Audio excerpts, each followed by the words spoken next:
നമസ്കാരം. ആത്മാ ത്വം ഗിരിജാമതി സഹചരപ്രാണാശരീരം ഗൃഹം പൂജാത്തെ വിഷയോപഭോഗരചനാനിദ്രാസമാധിസ്ഥിതി സഞ്ചാരപദയോ പ്രദക്ഷിണവിധിസ്തോത്രാണി സർവാഗിരോ യദ്യത്കർമ്മ കരോമി തത്തദഖിലം ശംഭോ തവാരാധനം. നമസ്കാരം.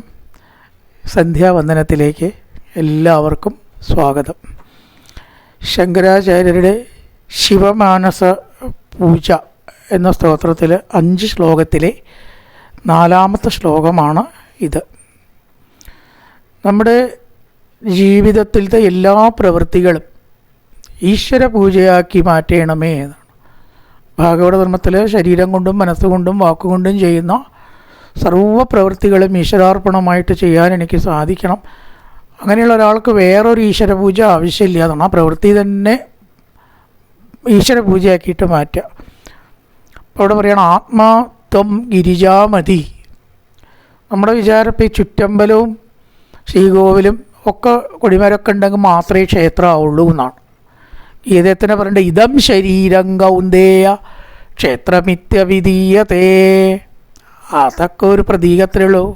4 അമ്പലമാവാം, ചുറ്റമ്പലമാവാം, അതിൽ കെട്ടി, ഇതൊക്കെ ഒരു പ്രതീകം മാത്രമാണ്, ലക്ഷ്യമല്ല. ക്ഷേത്രം മാർഗം മാത്രമാണ്. പരമപ്രാധാന്യം കൊടുത്ത് അതിൻ്റെ പിന്നാലെ പോയി വെടിക്കെട്ടായിട്ടും ആനയായിട്ടും ആത്മീയമായിട്ട് ഫലബന്ധമില്ലാത്ത ആചാരങ്ങളുടെ കൂടായിട്ട് ക്ഷേത്രങ്ങളെന്ന് മാറാനുള്ള കാരണം ക്ഷേത്രം ലക്ഷ്യമാണ് എന്ന് തെറ്റിദ്ധരിച്ചിട്ടാണ്. അതൊരു മാർഗം മാത്രമാണ്. ഏതാണ് വാസ്തവത്തിൽ ക്ഷേത്രം? ഈ ശരീരം തന്നെ ഒരു ക്ഷേത്രം. ഇതം ശരീരം കൗന്ദേയ ക്ഷേത്രമിത്യവിധീയതേ. ഇവിടെ ശങ്കരാചാര്യ പറയുകയാണ് ഈ ശരീരം ഒരു ക്ഷേത്രമായിട്ട് മാറട്ടെ. ആത്മാത്വം അതിലാരാണ് പ്രതിഷ്ഠ എന്നാണെങ്കിൽ ഭഗവാനെ അങ്ങ് തന്നെയാണ്. അതിൽ ആത്മാവായിട്ട് നിൽക്കുന്നത് അല്ലെങ്കിൽ നിൽക്കുന്നത് അങ്ങാണ്. പ്രതിഷ്ഠയായിട്ട് നിൽക്കുന്നത് അങ്ങാണ്.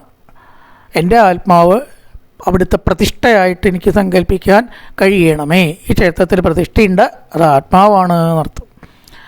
അപ്പോൾ ബുദ്ധി ഉണ്ടല്ലോ ശരീരത്തിൽ. ആ ബുദ്ധിയെ ഞാൻ എന്തായിട്ട് കാണണം? ഗിരിജാമതി. മതി എന്ന് പറഞ്ഞാൽ ബുദ്ധി എന്നർത്ഥം സംസ്കൃതത്തിൽ. എൻ്റെ ബുദ്ധിയെ ഞാൻ പാർവതി ദേവിയായിക്കിട്ട് എനിക്ക് കാണാൻ കഴിയണം. ഇനിയോ കുറേ പ്രാണന്മാർ, സഹചരപ്രാണാശരീരം ഗൃഹം.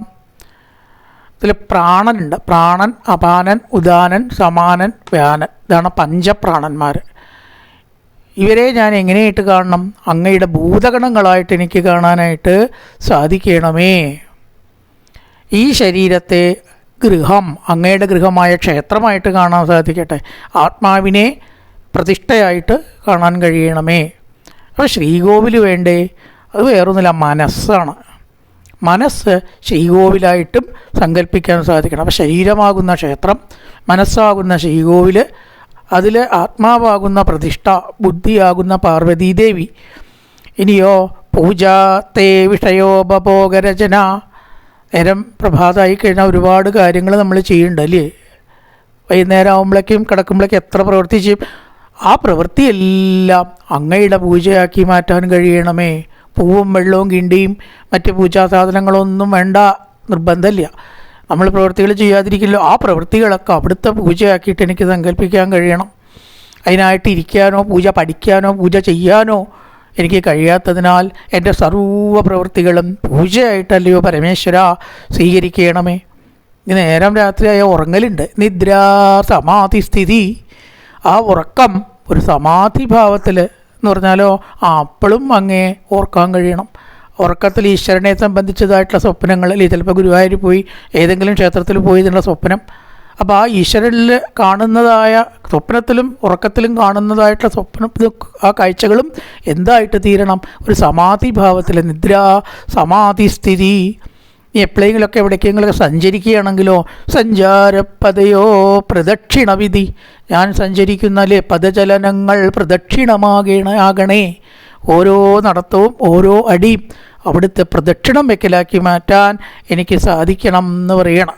അപ്പോൾ ലോകമായ എന്തെങ്കിലുമൊക്കെ സംസാരിക്കില്ലേ? സർവാഗിരോ, ഗിരം എന്ന് പറഞ്ഞ വാക്ക്, അതൊക്കെയോ അത് സ്തോത്രാണി സർവാഗിരോ, അവിടുത്തെ സ്തോത്രങ്ങളാക്കിയിട്ടും ഭവിക്കണമേ. ഇങ്ങനെ യദ്യത് കർമ്മകരോതി തത്തതകിലം ശംഭോതവാരാധനം, ഞാൻ എന്തെല്ലാം ചെയ്യുകയാണെങ്കിലും ഉറങ്ങടക്കം ചെയ്യുകയാണെങ്കിൽ അതെല്ലാം അവിടുത്തെ ആരാധനമാക്കി മാറ്റാൻ എനിക്ക് കഴിയണേ. പ്രത്യേകമായിട്ടൊരു ക്ഷേത്രമോ പ്രത്യേകമായിട്ടൊരു ഉപാസനാവിധിയോ യോഗോ സാഖ്യമോ അതൊന്നും വേണമെന്നില്ല. ഭഗവാനെ സ്മരിക്കാൻ നമ്മുടെ ഈ ജീവിതത്തിലത്തെ എല്ലാ പ്രവൃത്തികളും വാക്കും ഉറക്കമടക്കം സമാധിയായിട്ട് ഭവിക്കണമേ എന്ന് പ്രാർത്ഥിക്കുകയാണ് ആചാര്യസ്വാമികൾ അല്ലേ. അപ്പോൾ എന്തിനാണ് വേറെ ശ്ലോകത്തിൽ തന്നെ പറയും സ്തോത്രങ്ങൾ അല്ലേ, ഈ പുഷ്പങ്ങളൊക്കെ അന്വേഷിച്ചിട്ട് അവിടെയും ഇവിടെയൊക്കെ പോകേണ്ടത് മനസ്സാകുന്ന ആ താമരപ്പൂവ് അങ്ങയിലും അങ്ങോട്ട് സമർപ്പിച്ചാൽ പോരെ ഇല്ലേ. വെള്ളത്തിൽ കൂടെ പലതരത്തിൽ ചെമ്പിൽ കയറിയിരുന്നിട്ട് താമരപ്പൂ പറിച്ചിട്ടും കാട്ടിൽ പോയിട്ട് ബുദ്ധിമുട്ടി പറിച്ചിട്ടും എന്തിനാ ഇവർ പൂവിന് തേടി പോണത് എന്ന് ശിവാനന്ദ ലഹരിയിലൊരു ശ്ലോകം പറയും. അതൊന്നും ആവശ്യമില്ലല്ലോ. മനസ്സാകുന്ന ഒരൊറ്റ താമരപ്പൂവ് അങ്ങയുടെ കാൽക്കെല്ലാം അങ്ങോട്ട് സമർപ്പിച്ച് ഇവിടെ ഇവർക്ക് എത്ര സുഖമുണ്ടല്ലോ, എത്ര എളുപ്പമുണ്ട്. അപ്പം അതുകൊണ്ട് നമുക്ക് മനസ്സിലാക്കേണ്ടത് എന്താ വെച്ചാൽ ക്ഷേത്രം ക്ഷേത്രം ക്ഷേത്രം ക്ഷേത്രം എന്ന് പറഞ്ഞിട്ട് നമ്മൾ ഈ അമ്പലങ്ങളുടെ പിന്നാലെ പോകേണ്ടതൊന്നും അല്ല യഥാർത്ഥത്തിലുള്ള ഭക്തി. നമ്മുടെ ഈ ക്ഷേത്രം ശരീരം തന്നെ ഒരു ക്ഷേത്രമാക്കിയിട്ട് മാറ്റുക. അതിലത്തെ സർവ്വപ്രവൃത്തികളും പറയുന്ന വാക്കുകളും പ്രാണങ്ങളെയൊക്കെ ഭൂതഗണങ്ങളാക്കി സങ്കല്പിച്ചാൽ ശരീരത്തെ തന്നെ ഒരു ക്ഷേത്രമാക്കിയിട്ട് മാറ്റാം. ആത്മാത്വം ഗിരിജാമതി സകചര പ്രാണാശരീരംഗൃഗം പൂജാതേ വിഷയോപഭോഗരചന നിദ്രാസമാധിസ്ഥിതി സഞ്ചാരപദയോ പ്രദക്ഷിണവിധി സ്തോത്രാണി സർവാഗിരോ യദ്യത് കർമ്മകരോമി തത്തതകിലം ശംഭോതവാരാധനം. നല്ലൊരു സന്ധ്യ എല്ലാവർക്കും ആശംസിച്ചുകൊണ്ട് നിർത്തുന്നു. നമസ്കാരം.